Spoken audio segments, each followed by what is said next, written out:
To help us recap Premier Lee's trip to Latin America, I'm joined by Laura Carlsen, live from Mexico City. She is the America's Program Director of Latin America Rights and Security for the Center of International Policy. Good to see you. Let me start with this. It has been a very big trip. There's been a lot of stops, and we, of course, have talked about a lot of these different deals. Your evaluation, your thoughts on the significance of this trip and the deals being made?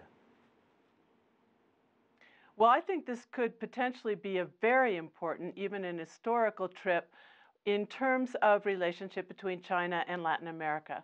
First of all, the countries that are involved. We're talking about four powerful countries: Brazil, Colombia, Peru, and Chile. And one of the significant aspects is that three of these countries are part of the Pacific Alliance. That is, that they have traditionally been very allied with the United States in terms of their free trade agreements and their trade relationships. So you can see right away that there's a geopolitical importance to consolidating relations with these countries. The other is that the scope of the trip, there's some 70 agreements that have been signed, and if they all pan out, this could create a major shift in the way that the relationships have taken place. Of the agreements, probably Brazil is the most important, because Brazil is clearly the regional powerhouse. And the $53 billion in investment will be a major breath of fresh air, of course, for Brazil, especially now as we're looking at a flagging global economy, and also could potentially change the relationships between Brazil and China. You mentioned the Trans-Amazon Railroad, and this would be the crown jewel of probably the whole trip. 5,000 miles to open up imports and exports as the relationship becomes diversified between the Atlantic and the Pacific. That could be a real game changer for Brazil. You've summed up the week's trip in about 60 seconds, so congratulations on doing that. You know, one of the criticisms has been, look, China's in Latin America in large part because of the resources available there. A lot of people say part of this trip is to diversify its relationship with Latin America, so it's not dependent on just one particular resource. Would you argue that it has been successful?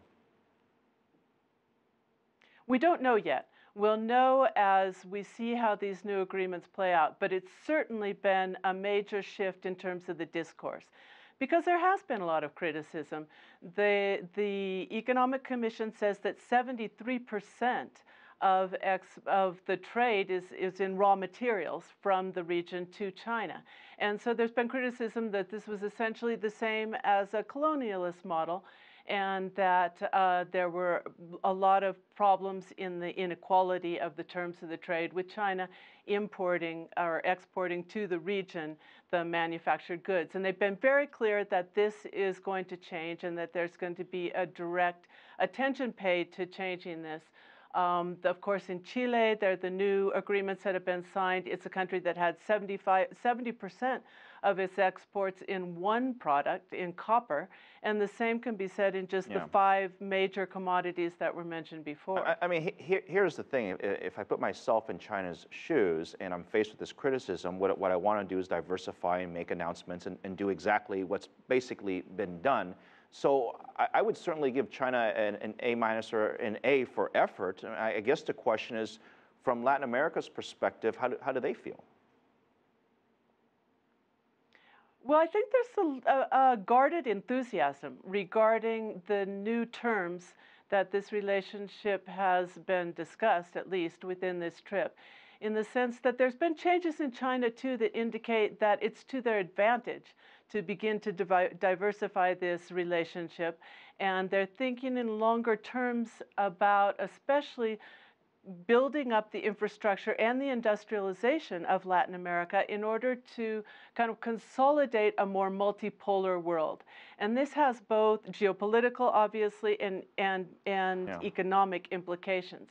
If this turns out to be the case, and if this is the direction in which all the countries go in, taking into account caveats in terms of the social and environmental impacts, which have been kind of points of friction, then it could be overall a win-win situation the way they're talking about it. I mean, I certainly think for the Chinese, I mean, strategically, I mean, they couldn't have done a better job.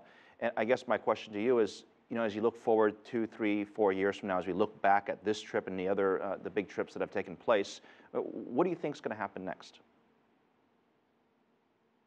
Well, I think that a fair number of these agreements will go forward, and that industrialization is a major necessity in Latin America.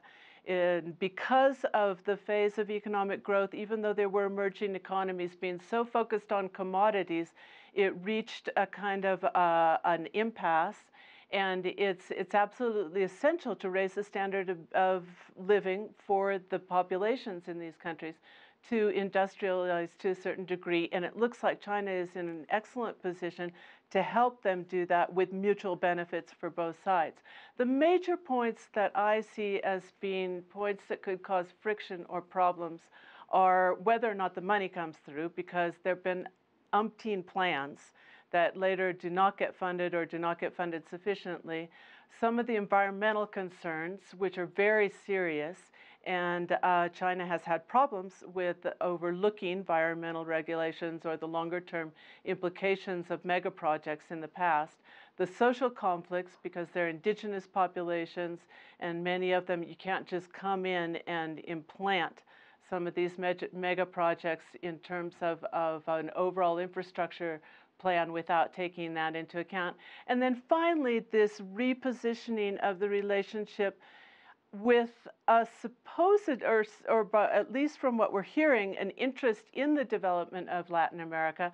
But we have to see to what degree that interest in the development of these countries actually plays out to their benefit and doesn't turn into just a new form of exportation from China.